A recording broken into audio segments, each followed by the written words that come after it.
Hi, Eric Castle here. I'm here to show you a new feature that we're working on here at Roblox. It's an upcoming feature in development, so this is a really early prototype that I want to demonstrate to you, and it's pretty fun. So let's start by going into a little place. Here I am. And this place has another feature in it, which isn't ready yet, but is also going to be showing up, which is water. You can see I have a lake here in my terrain. And I'm going to walk over to the edge of this lake. And here's a little lever. I'm going to pull the lever, and let's watch what's happening in the upper part of the screen here. You can see there are some bricks and some casks and stuff on a platform. I click the lever, the casks and the bricks fall down, and they float. So this is buoyancy. What we're doing here is taking our physics engine and making it interact with this lake so that parts in the lake actually float. That is, if they're light enough, they'll float. If they're made of brick or concrete, they'll fall to the bottom. But these objects right here, a cask, a piece of wood, and an ice and so forth, float. They're fully interactive. I can move around and push them around. Obviously, I'm not swimming very well. I'm kind of have my head underwater, so we'll have to fix that. But here I am moving around, and I can push these objects, and they behave the way I would expect them to. Okay, let's dry off a bit and move to another part of the world. Over here is another part of the lake, and if you look in the distance, you'll see there's a boat floating in the lake. It's moving around a little bit. If it comes close to shore, maybe we can jump on it.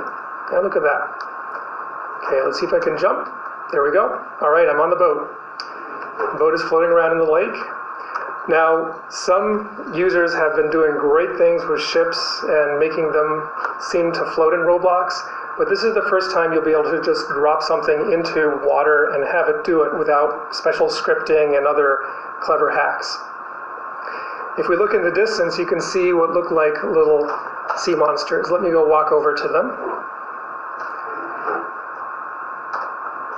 These are some little sea monsters I put together. They're just these little floating spheres connected together, and I'm making them move around and in the water. Let's see if I can maybe hit one of them with this little gun here.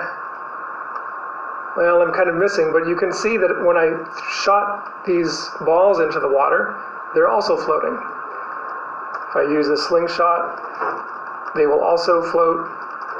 There they are. Anything you put in water is either going to float or sink, but it's not going to just pass through the water. It's going to actually interact with it.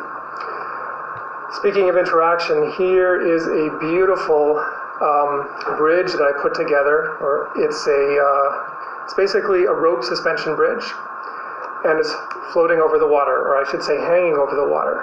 However, if I take my trusty rocket launcher and shoot at this bridge, you'll see